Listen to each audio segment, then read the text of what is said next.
Working. Oh, okay, we are live. It says I got the little notification. A meeting is now streaming live on Facebook. Hi guys, thanks for joining us. Okay, so this is the first time I've ever streamed, well, second time I've ever streamed from Zoom to Facebook. So first of all, everybody who's watching, thank you for your patience and figuring all of this out.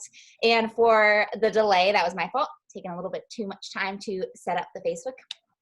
Anyway, so I am here with Salina and Alexis. They are PhD, all knowledgeable people from California, and they're going to tell you about their background. But we are going to be talking about bringing your students' whole selves into the classroom and their holistic science pedagogy.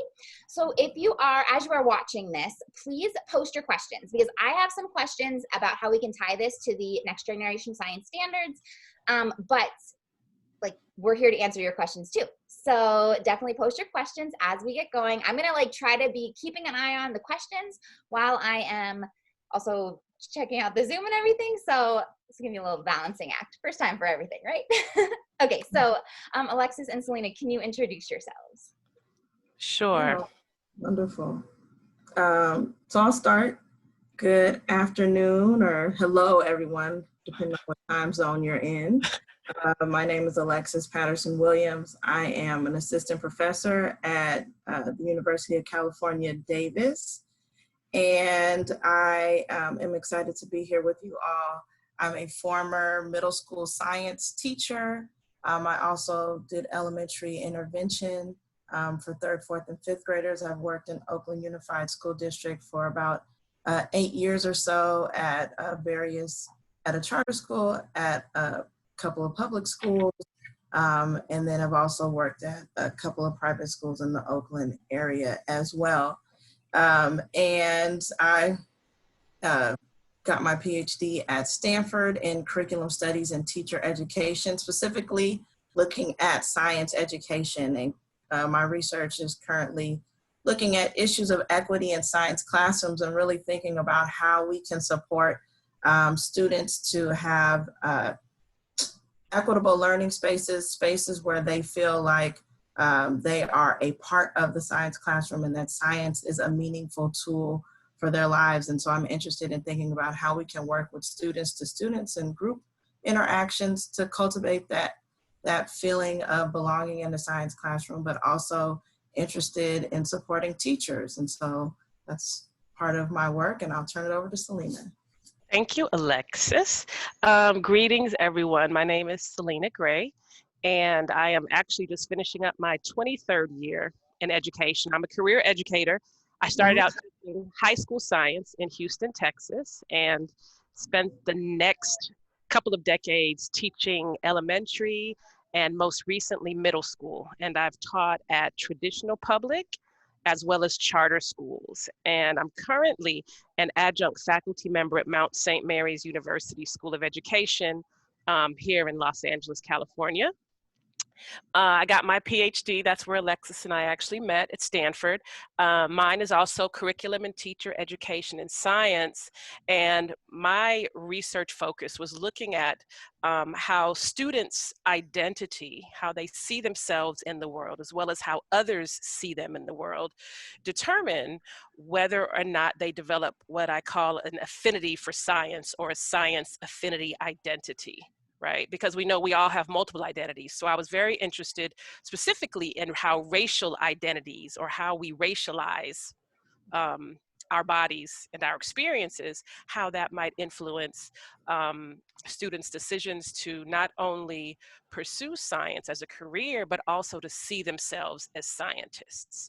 And I'm very happy to be here with all of you. That's awesome. I think that's super interesting and super important.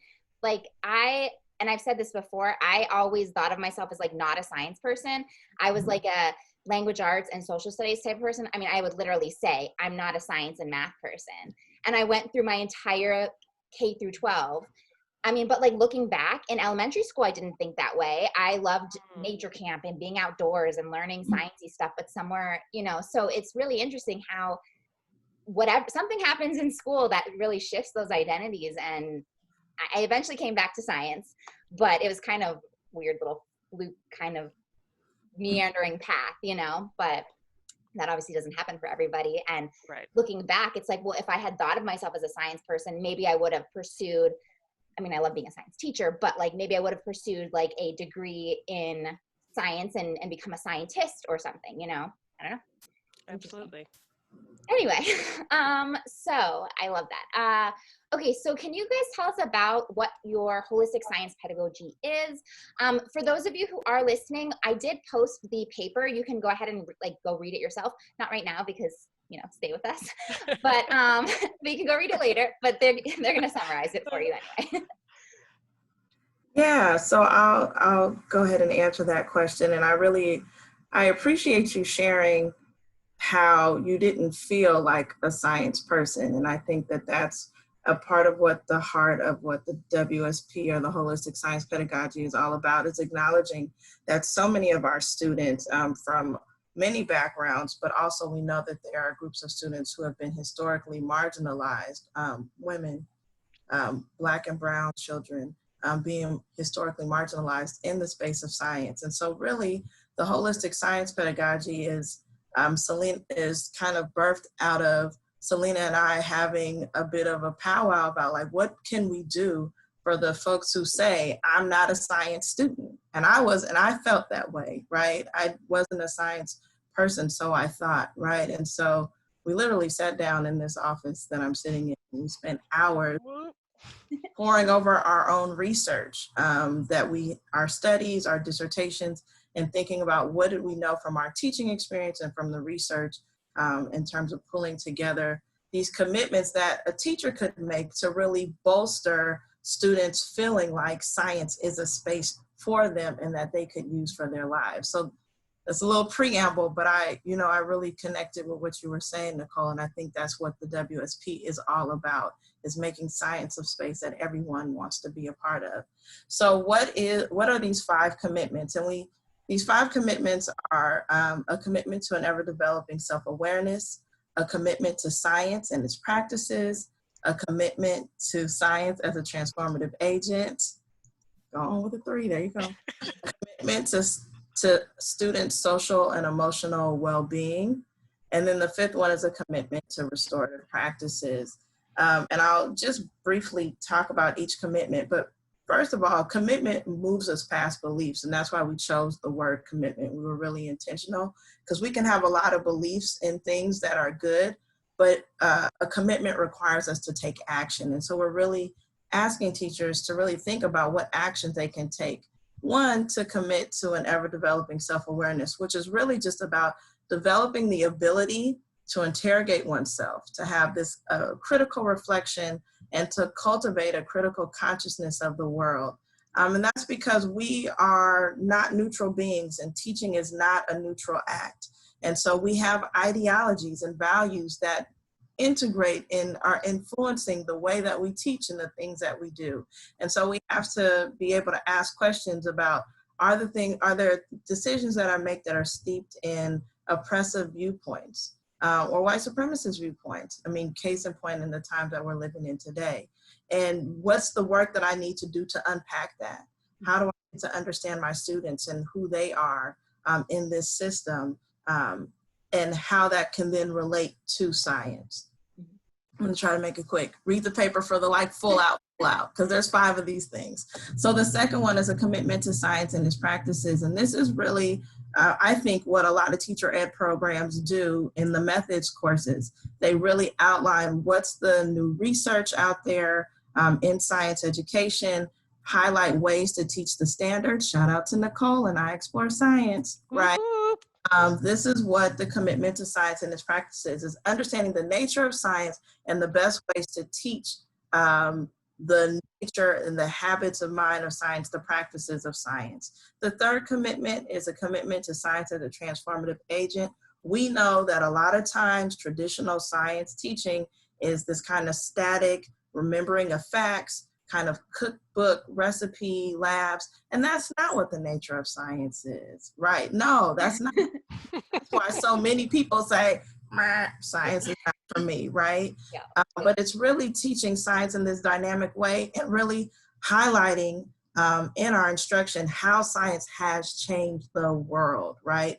From vaccines, right? Science has changed the world. But science has also changed the world in ways that shape us and influence us in ways that are not so positive, in the ways that scientists were called upon to reify constructs of race in order to justify slavery. So these things are real, and science is powerful and dynamic and alive, and it's everywhere. And that's the way we want to teach science, in these ways that acknowledge the power of science. 4, a commitment to science, to being aware of students' social and emotional well-being. I just wrote a paper talking about how science teachers are literacy teachers, but that science literacy and science language can really invoke strong feelings and can make students feel alienated. So how do we attend to the emotional distress of asking students to learn the language of science? And that's not to say we shouldn't do it, but are we aware of it? And then are we taking steps to really deconstruct the text so that students are not feeling alienated or are put off by reading science text, which we know is a powerful precursor to really engaging in science. Group work is a place where issues and social hierarchies can emerge. Group work is a great thing, but are we attending to the ways that it can cause emotional distress? So again, we have to be aware of these indicators that our students are sharing in order for them to want to continue to engage and not be in distress in our classrooms.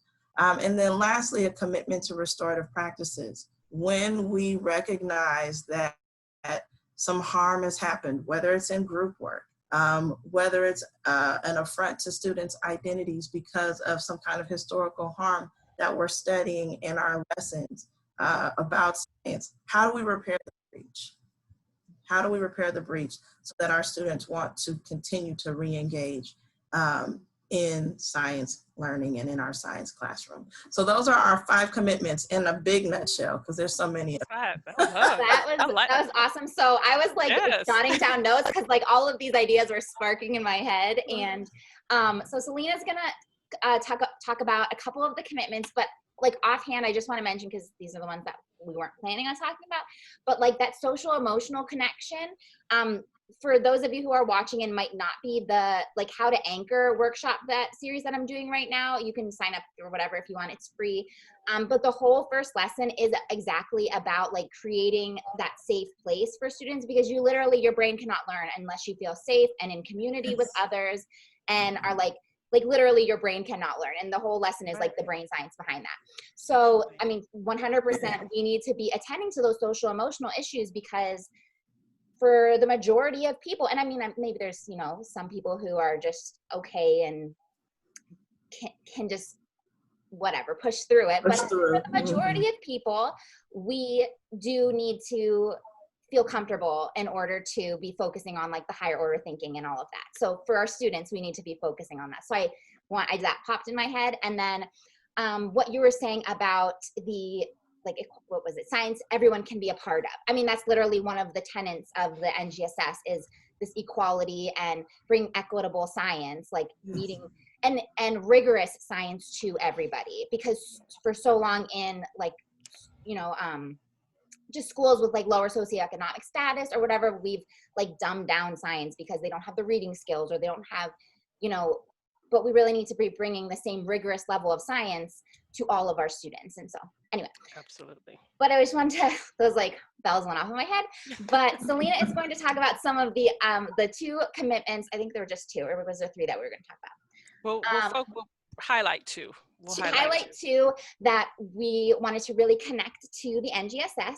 And again, please just like, I know there's a lot of you watching, so please just drop your questions in the comments. Oh, that was the other thing. I keep looking down here because my laptop is here so I can see your questions. So if you have any questions, just pop them in, and Salina and Alexis are here to answer those. Yes. But anyway, how do you see this connecting to the next generation science standards and this 3-dimensional teaching in the classroom, and how we can integrate that and all of that? Awesome. Thank you. And thank you, Alexis, for such a beautiful synthesis of those, the 5 commitments. And so for the purpose of today, because we're talking specifically about curriculum and curriculum design and curriculum planning, we're focusing on 2 and 3. We're pulling them out, highlighting, but think of these 5 commitments as a rope, right? And so each commitment is a separate strand, but to really have that strong rope that you can secure and hold things with, you need to have all 5 strands. So in order, our argument would be that we all are doing some combination, right? The goal is for all of us to be doing all 5 because they inform each other. You can have a rigorous, engaging, exciting, well-researched NGSS unit, but if your students' social emotional needs are not being met or attended to, if you have more of a punitive and less of a restorative classroom, if you aren't aware of how your interaction impacts your students' interactions with each other and with you, then it's all for naught. And so again, we're highlighting those 2, but just remember, for this to really work, right, you want to be attentive to all 5. And so when we think about NGSS, let's say planning specifically, commitment number 2 is that commitment to science and its practices. As Alexis explained, and as Nicole went on and said, we don't want to make our content and our practices less rigorous. So often when we talk about sort of social justice or transformative, feel good curriculum, one of the complaints from the scientific, I do a lot of this, one of the complaints from the scientific community is that, it's not rigorous enough or the content is lost. And what we would argue is no, that has to be a commitment. If you are a science teacher, you are doing students a gross disservice if you are not giving them constant opportunity to engage with the content of science, which includes the vocabulary that Alexis mentioned, which includes also the practices of science. So when NGSS talks about those science and engineering practices, right, that's part of this second commitment, right? So it ties beautifully with the NGSS. So even think of all of the standards.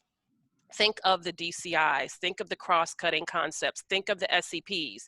Those are all part of that commitment number 2. And you have to be committed, right? Not just think, it's good for them to learn. You don't want to pick and choose, but if you're fully committed to your students being able to go out into the world and be those 21st century learners who are ready to either go into an industry or into the university or just into the world, they have to have that foundation, the science foundation. And then the third commitment is this idea of science as a transformative agent, right? I think a lot of us already talk about sort of scientific discovery. We talk about all of the great breakthroughs. We talk about, genetics. We talk about, astronomy. But it's more than that, right? Because in order for students to feel that connection, they have to be clear on how science also has a more personal and individual transformation. And so it could be something like, it could be health, it could be talking about nutrition, it could also be talking about transformation on a community level. So when we talk about environmental issues that impact them, that impact the world, we can also talk about global issues of transformation. And also, in addition to sort of the good, right, the positive, moving us forward, sort of evolutionary concepts of transformation, we have to also talk about how science has been used to create and maintain hierarchies of oppression, and that's across demographics. Someone who automatically comes to mind is Linnaeus, right? Carl Linnaeus, the father of taxonomy. I know I learned about him in high school, and I'm sure other folks, some of us may have taught about him. And it's not just that he was a botanist talking and a physician who was talking about, classifying across kingdoms and species. He went on and classified humans, right, initially into 4 categories. And it was based on the color of their skin or their phenotype, as well as where they were from. And then he took that and he continued to develop that concept over time to where he eventually added characteristics and added dispositions. And you can imagine which group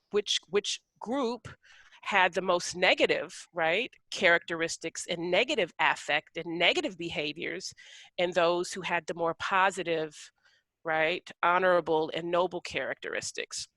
And so you see notions there, even in science, of white supremacy. Okay, this is what we have inherited. And when you're talking about ideas that were widely disseminated globally from centuries ago, and if you go back and if you look at what Linnaeus said, if you look at what Blumenbach later said, if you look at what Thomas Jefferson said about people of different phenotype, you'll say, oh my gosh, some of these ideas that I have, you know, that I've been socialized to believe, these are not new. These are ideas that were literally created as part of a mythology in order to justify treating certain people in different ways. So when you say the African has a higher tolerance for pain, is slovenly, is lazy, is not as intelligent, and these were literally what these scholars and scientists and leaders were saying, then you can understand how we carry these ideas, even subconsciously almost, into our classroom, right? These are the ideas that have been passed on for centuries. I think it's interesting too that you brought like that example up, because I feel like when we think about, oh, how science has been used in like negative ways, a lot of times like we think of like very, and I don't mean this as like, well, I'm comparing it, but like extreme, like torturing twins during the Holocaust, where you would be like, well, that's just totally ridiculous, and that's like so extreme. And but like where this, I feel like it has just as damaging like long-term impacts on like so many people, but you might look at it and think, well, they weren't torturing people in experiments. Or you think of like science back in like medieval times where they were doing experiments on live people to learn about doctor stuff. Right. And you're like, okay, well, those are examples of science being used in a horrible way. But like showing that you don't necessarily have to be tortured. I guess my gist is you don't have to be like experimenting on people or cutting on people or like things like that to have these like really bad impacts to the way science is used or approached, or like the repercussions of, I don't know how, I don't know. I'm not really 100% sure what point I'm making here. Oh, no, I think your point is well spoken. You're right. I mean, go ahead, Alexis, go ahead. I think that's a great point. I mean, I think to just amplify what Salina is saying, and to connect to your Nicole, you know, a great researcher named Beverly Tatum has this idea of the smog. And she talks about how the oppression and these white supremacist ideas are part of the smog that we breathe. We are all smog breathers. So we're breathing in these ideas that are the legacy of Jefferson and Linnaeus. And it's not just them, right? But this is a part of the legacy that we're breathing in. And so then what does that mean when we carry that in and we haven't done the work, right, to interrogate the fact that we are all breathing in that history that is contaminating the world around us, right? What does that mean in terms of how we entreat? How do we explain why students are not engaged or interested? Do we have certain explanations for certain groups of students that we don't have for others? I don't know how many times in PDs I've heard folks say, well, I'll do this with my GATE students, but I'm not gonna do it with my lower performing class because this is just too much for them, right? And so when you are starting to do that taxonomy, right, making those taxonomies in our mind, it's got a root somewhere.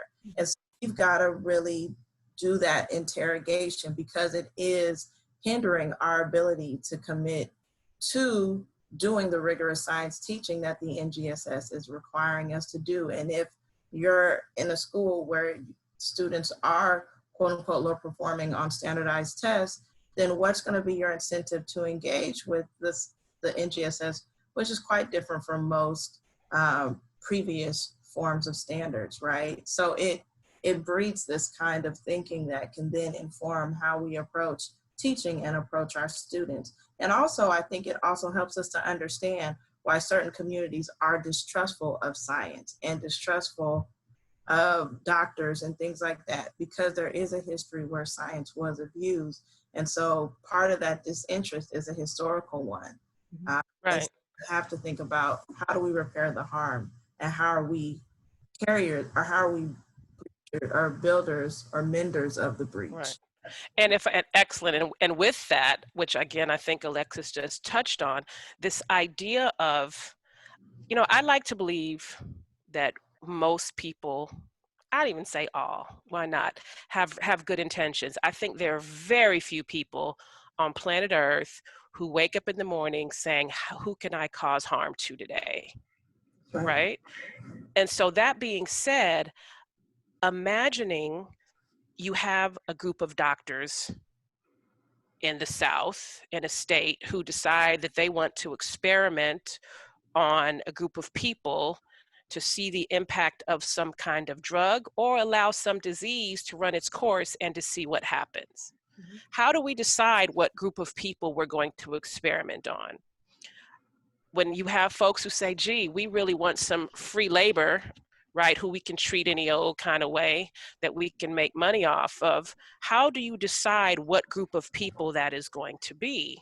Well, it's very convenient when you have this taxonomy that says people who look like this have these characteristics. People who look like this have these characteristics. People who look like this have these characteristics, which really means they're not even fully human.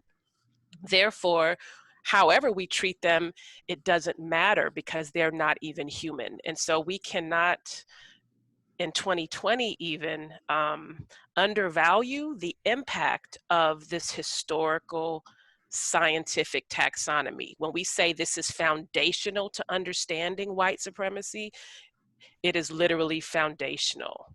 Mm-hmm. And the beautiful thing about doing this work is we can begin to identify it, address it, interrogate it, and change it. But if we continue moving forward as if folks just are born like, oh, those kids are born with some genetic predisposition to not like science, as opposed to, no, where do these ideas come from?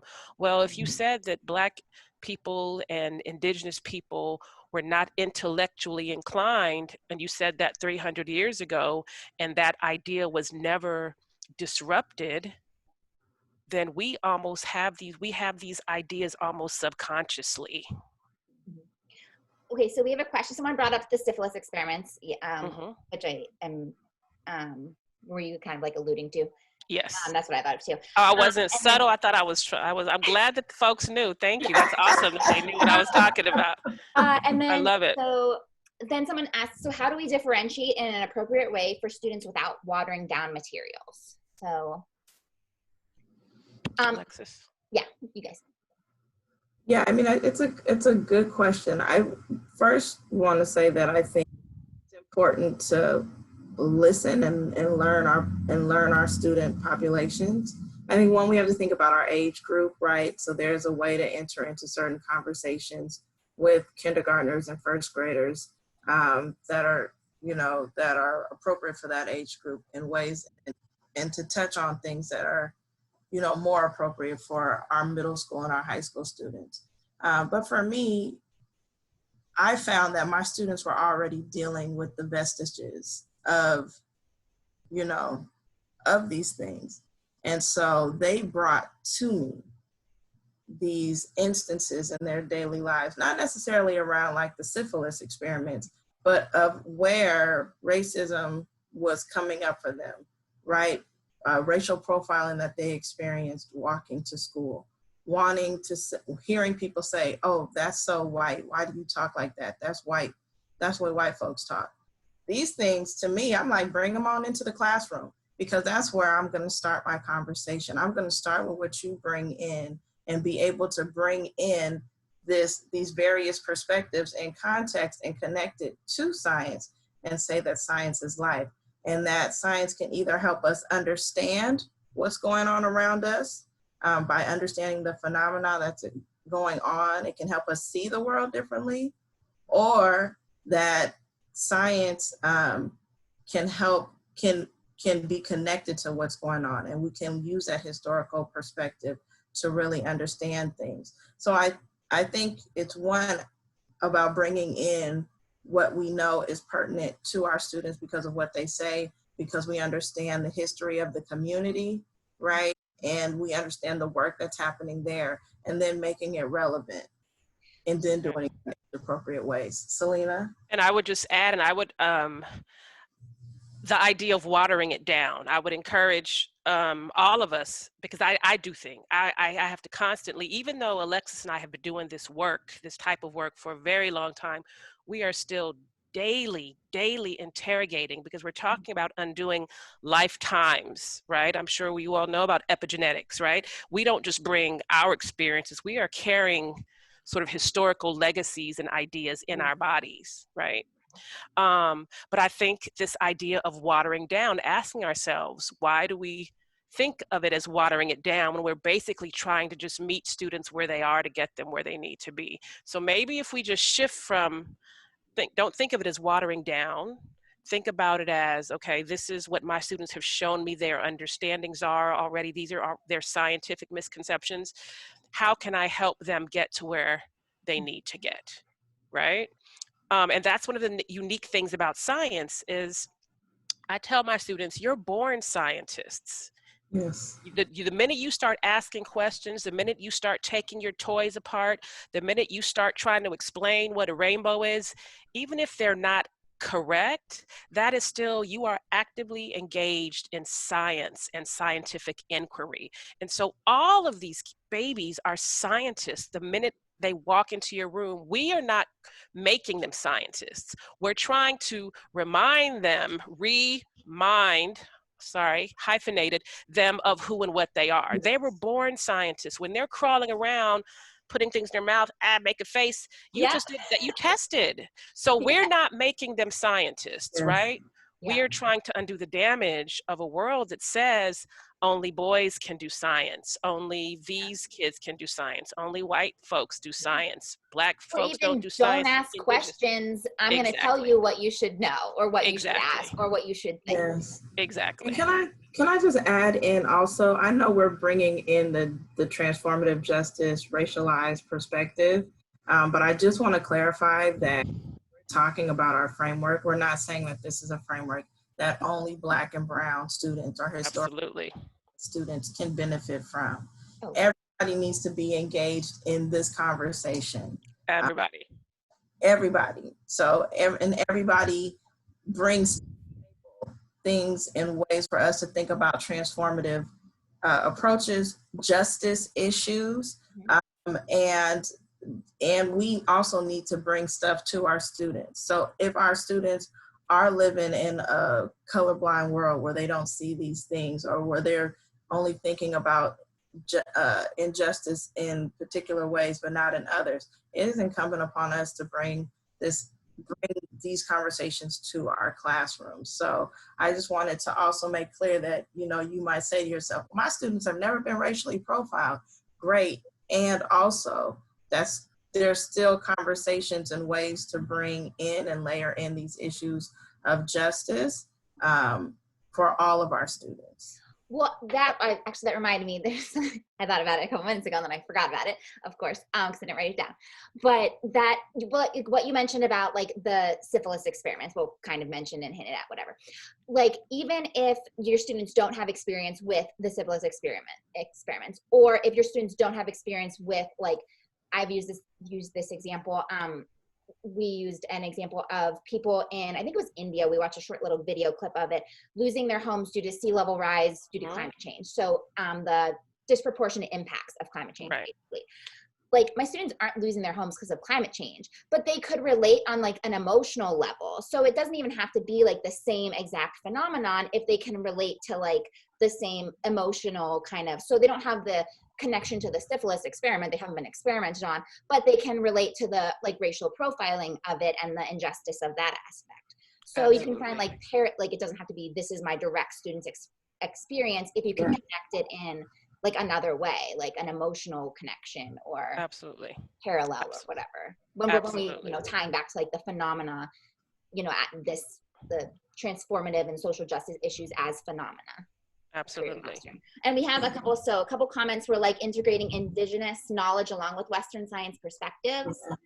That's under commitment number 2. So if you actually number 3. So if you read the paper, you will see that that's beautifully stated, and it comes totally under 3, where we talk about disrupting the notion that science should be the domain of Western European males.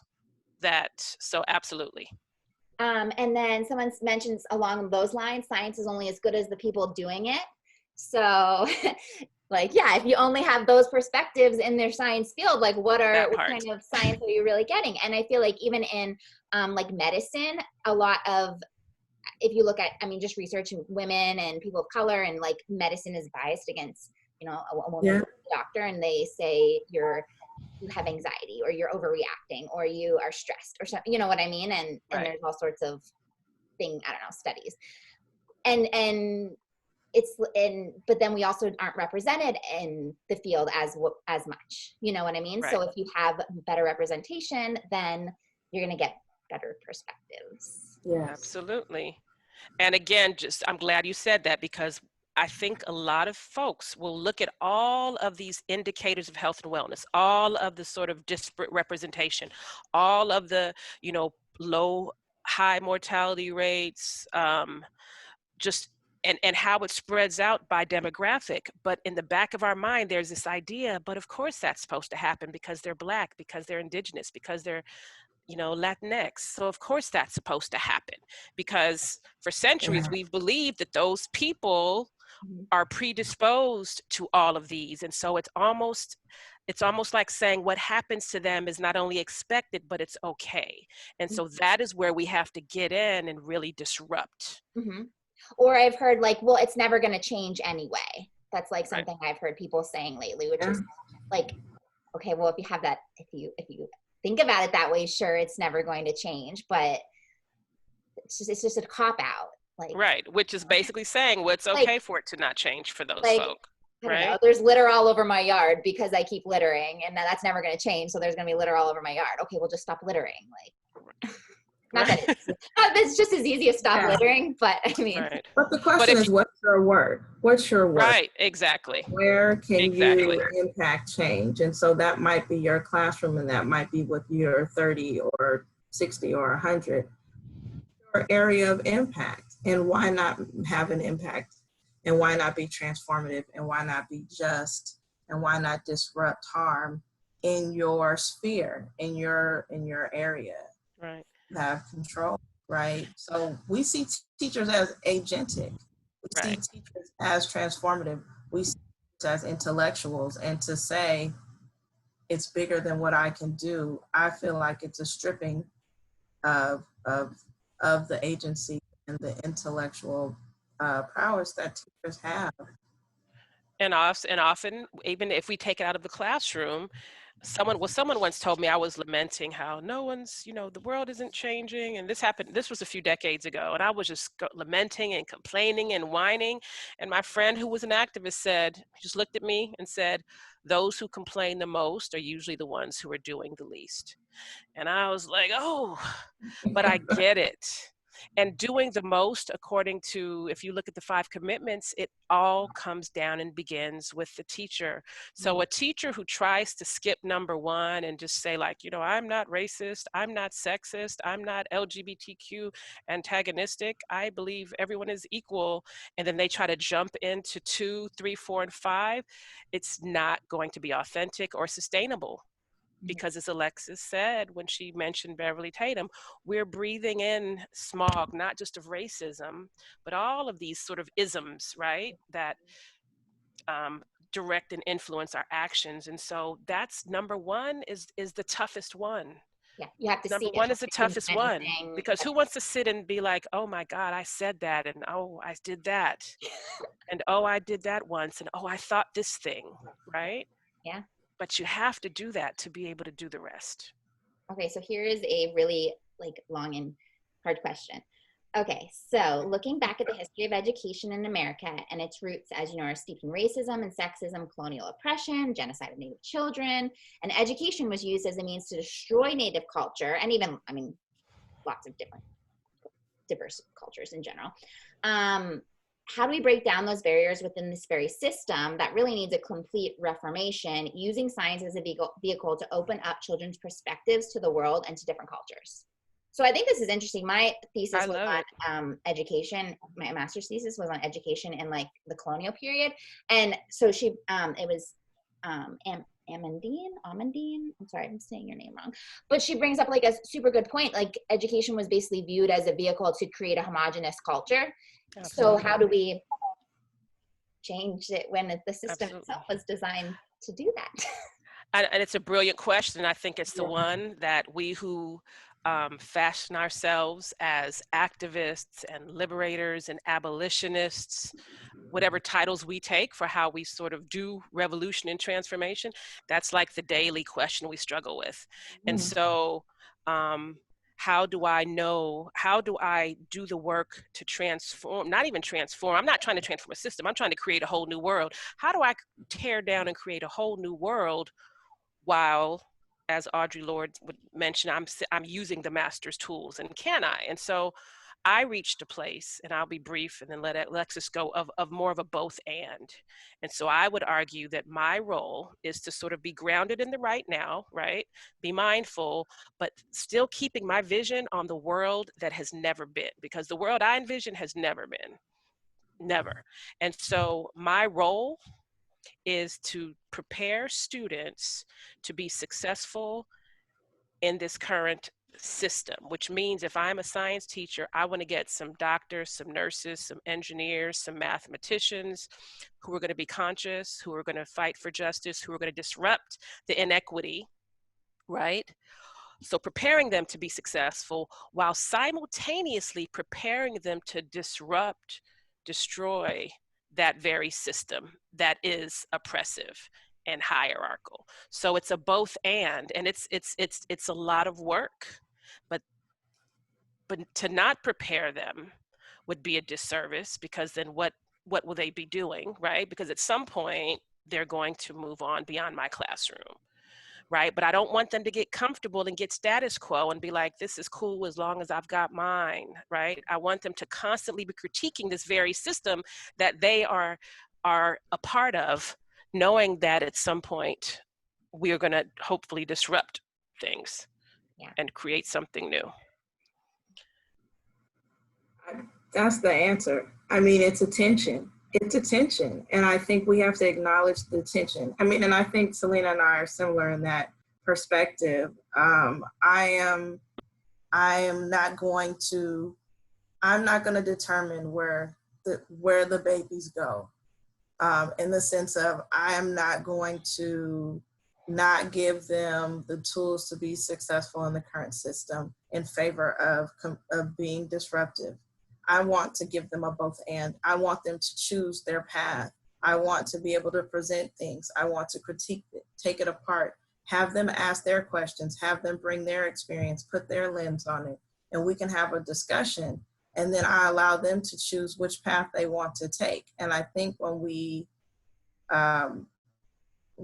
make a choice for the child in terms of who they want to be, how they want to engage, I just feel like we don't have the right to make that choice. I feel like we have to present the world in all of its complexity and nuance to our children, and then allow them, give them the tools to be successful in it and to tear it down at the same time. So I'm not even going to try to touch the beauty of what Salina just said, but I do think it's a tension. And I think we are not always going to, it's not always going to be this perfect, like, blend. Never. We're going to feel like, oh, I am all in the system. I am so worried about the standardized test. And that's real. And I believe in being real with our students. Y'all, we are doing the standardized test stuff today because if we don't, we're going to lose resources. Under No Child Left Behind, we're going to lose resources. We're going to be classified, further classified in ways that are not going to be helpful for you. And so we live in this system. I want my students to be able to thrive and to succeed. And we can define and talk about what thriving looks like for them. And I can engage them as unique individuals, right? And I can lay bare what my philosophy is and be explicit with them, and they can push back on it, and we can co-create this classroom system, right? And that to me is what I'm envisioning is me being explicit and then us co-creating and them tinkering along with me, but realizing that some days I'm gonna be totally like, we're gonna tear this down. Other days I'm gonna be all in the standard, Right. and I'm gonna just be trying to get back to that balance and that tension. That's great. So someone asked, okay, I just don't want to forget the other question, but let's do this one first. Practical, like what is something practical that teachers can do to work on themselves and then also can do with their students to start bringing in these commitments? So two different, and I threw in the students one. I know we talked about the teachers one, but I'll start with the student one, and then is that okay, Alexis? Something that I do, because something I do, there are a couple things. I do something called Mental Health Monday, every Monday. And it's a time and space for us to discuss all things related to mental health and wellness. One of the things that students love most are what we call circle time. And so circle time, you know, we circle up and it's a time to discuss anything from specific issues in class. It might be every student's opportunity to just give a word to describe how they're feeling. It might be students to address a specific question. What's so important about circle is it's, as the kids always tell me, it's one of the only times that they get to talk with an adult and others without being interrupted, without being judged. And so it's this space we create. And when I don't do it, I have kids coming to my room at lunch. Are we going to have circle today? And I teach middle school, right? And so that's a very easy way. Doesn't require any lesson planning, any lesson design. It's literally, okay, you all circle. We create protocol, which is only the person who has the talking piece speaks. And obviously circles have been around for millennia. Indigenous civilizations have used it. And so the version we use is just very sort of modified, and I explained to them we're creating a safe container for you to put your thoughts, your words in the circle, and it's safe. Mm-hmm. So that's one thing, and the students, it completely changes the whole space. I love that. I feel like that's something that elementary teachers, I mean, everybody, like, they do circle time every morning. You start your day and they do these check-ins, but in middle and high school, a lot of time we don't do those check-ins. We might, if we have a couple minutes at the end of a Friday, maybe you say, what are you doing this weekend? But we don't do those check-ins as much. And I think we should be like, it's absolutely how you build those relationships. Absolutely. And it kind of makes me think, so my son is he turns 3 next week, and he is in this weird phase where all the time he'll be like, Mom, I'm talking to you, before he starts talking. Or if he in any way feels like you're not listening, like if I'm driving and he's telling me a story and I like look to like turn or something, he'll stop his story and say, Mom, I'm talking to you, because he wants to make sure, like, and I'll be like, I'm listening. But like, he is communicating that he wants me to listen, but our students don't do that by middle and high school. You know, even if they have something they want us to hear, or have something they want us, you know, they want our attention, typically they don't reach out like that, but they still want our attention, you know? And I love that that's giving them, they don't have to ask for it then. You're just giving it to them. So I really love that. Thank you. Alexis, you wanted to share? Well, I just want to shine a light on Salina, because she is my sister, scholar, and I'm always so inspired by her. If you have a chance to read the article in there, one of the many amazing things that Salina does in her classroom, and we pulled this into the lesson that an exemplar of the way to teach a WSP, is Salina has an affirmation that she has her students read every day, or declare out in the atmosphere. And we believe words have power, and we know that words have power. And so one of the things that I think taps on many of our commitments is really having students declare who they are as scientists, as scholars, weaving in the practices of science into who they are and what they do. I read it because I think that that's definitely one way to create a culture, to shape and remind, as Salina stated, students of who they are, and that science is what they do. And so I think the affirmation is something that Salina's created that I think is a powerful tool that you can commit to, and you can support your students in committing to memory that they will take with them far beyond your classroom. You know, I think one of the easiest things that you can do around commitment number 4 is just to get to know your students. And I think it really connects on a lot of these commitments.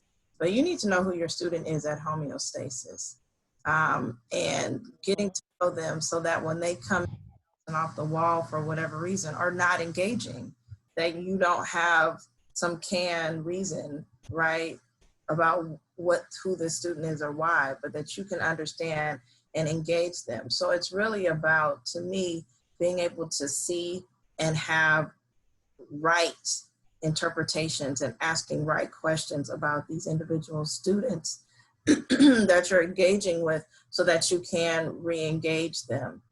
The other thing that I think it gets back to number 1, you know, the 5 commitments can feel like very overwhelming. And I've done workshops and folks are like, whoa, I like it, but whoa, and where do I begin?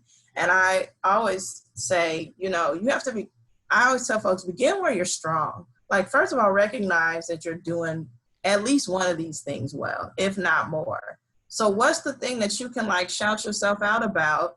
And how did you develop that expertise? How did you develop that know-how? What did you do?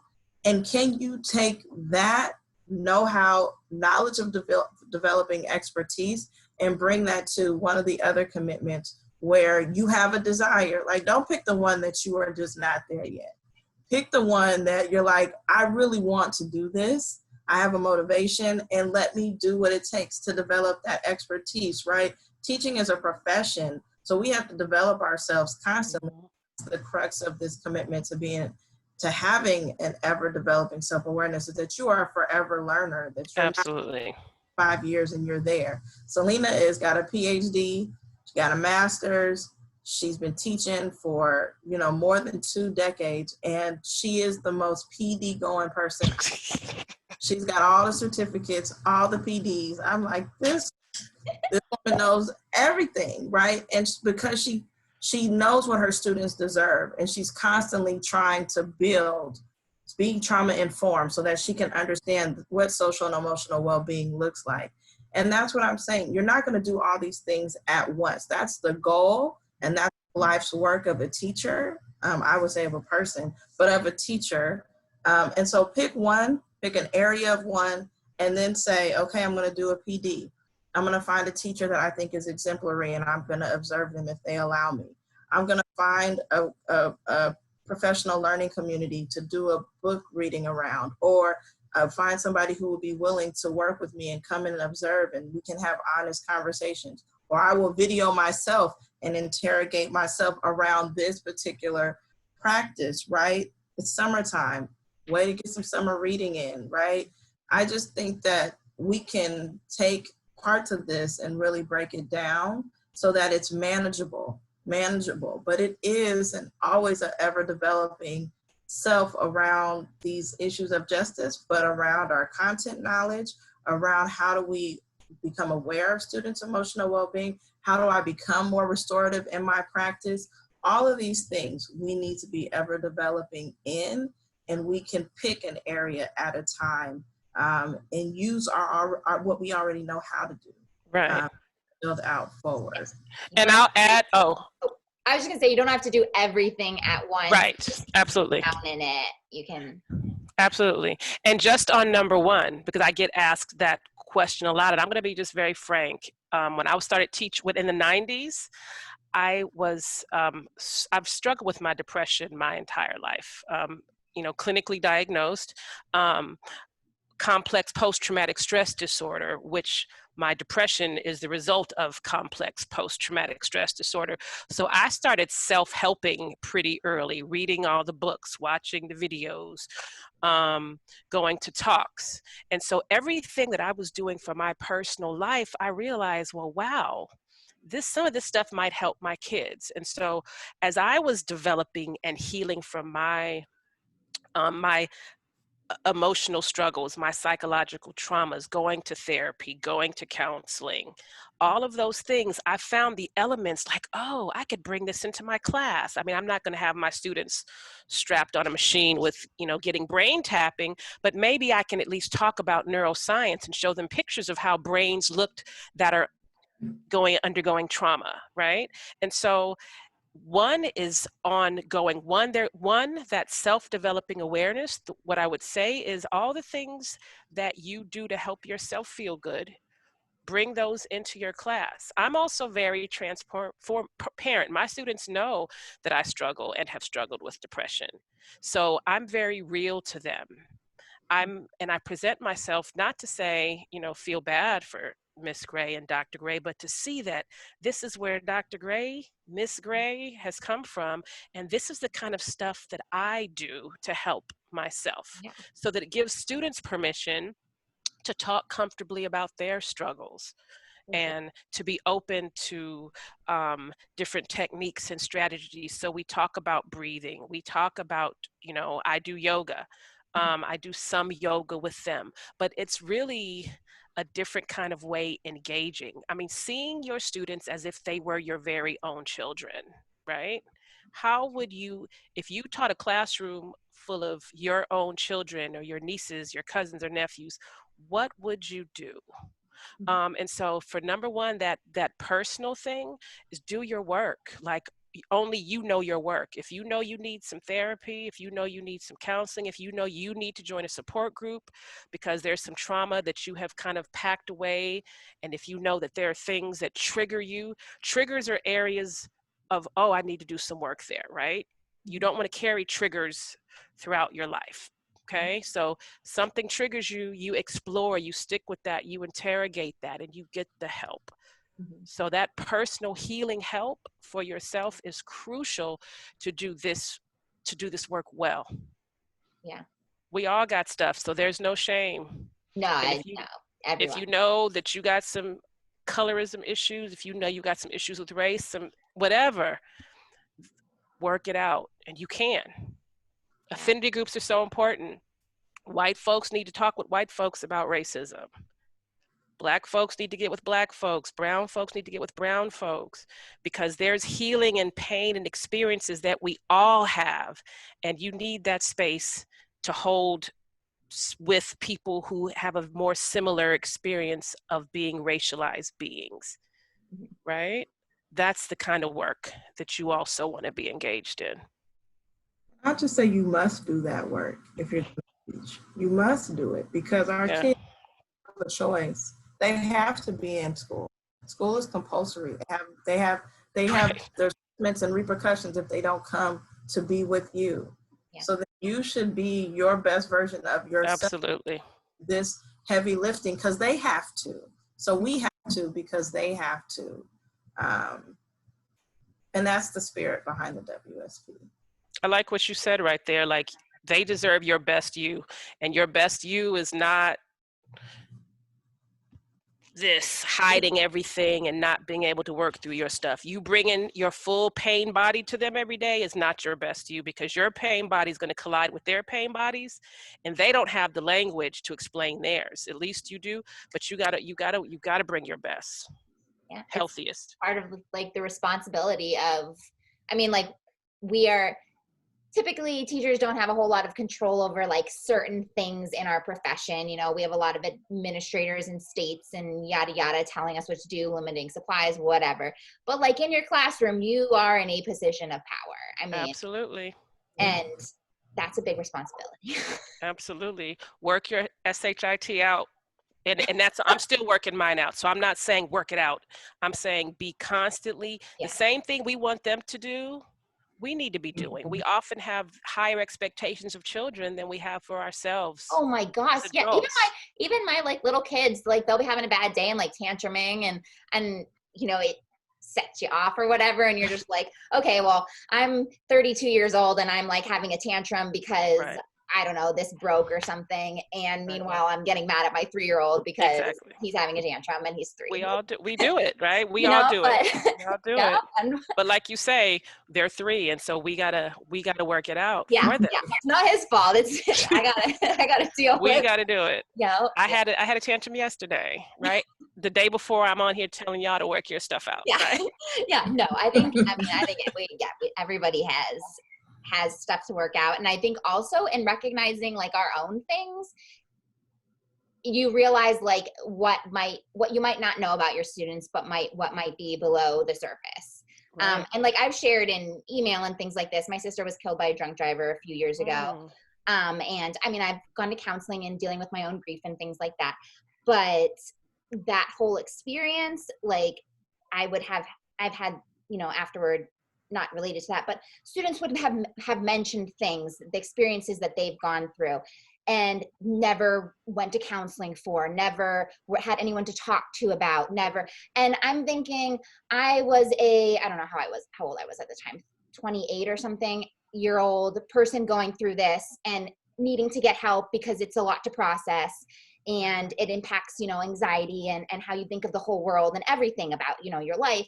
And meanwhile, here's a 9-year-old who went through something similar, never got any help. And now she's 14. And of course, the way she looks at the world or the way she reacts to things is going to be so different and impacted. And just being aware of like, I don't know, not that you have to go through something horrible to identify that, but just any of the traumas you've gone through, parents divorcing or divorces yourself or breakup. I mean, and obviously there's different levels of these, but versions of loss or experiences that were harmful, bad relationships with bosses. I mean, I had horrible student teaching experience, like all of these, when you take the time to kind of work through them, you can really realize how, others can have those same kind of issues, obviously different experiences, but the same sort of feelings and how that can impact, I don't know, how they're behaving in your classroom or Absolutely. how they respond to certain things or. Absolutely. That empathy humanizes our students, right? It allows us to humanize our students and not just be like, learn this science. Yeah.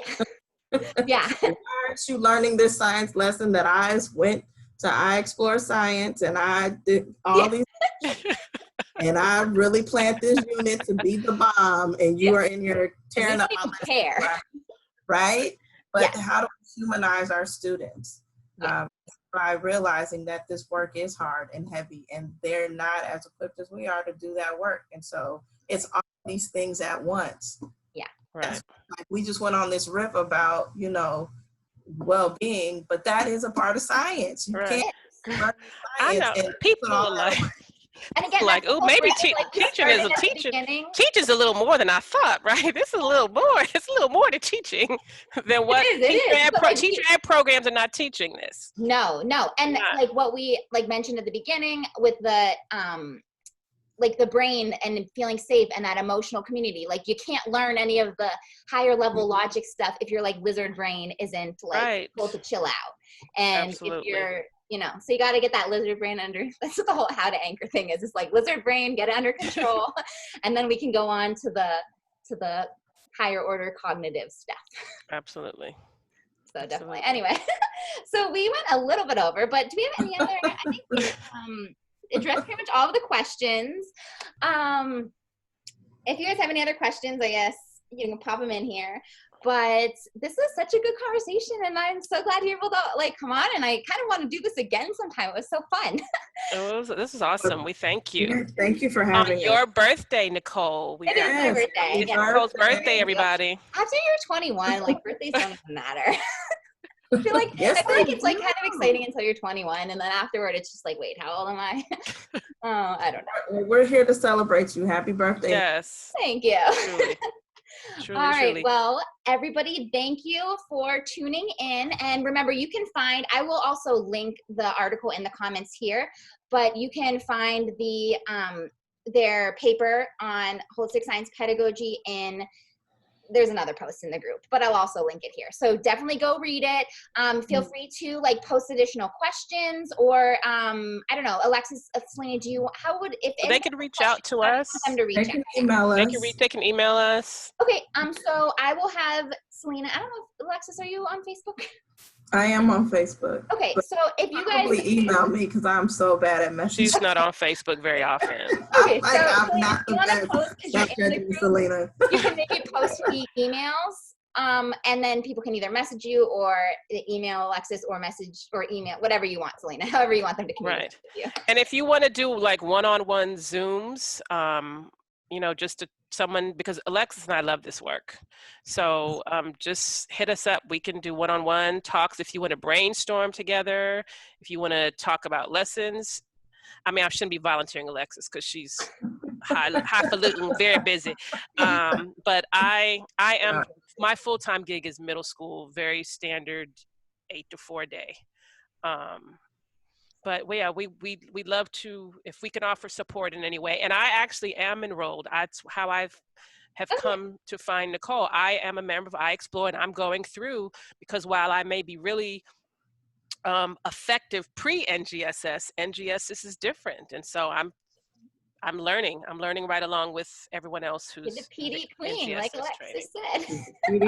I explore rocks. Nicole rocks. Thanks.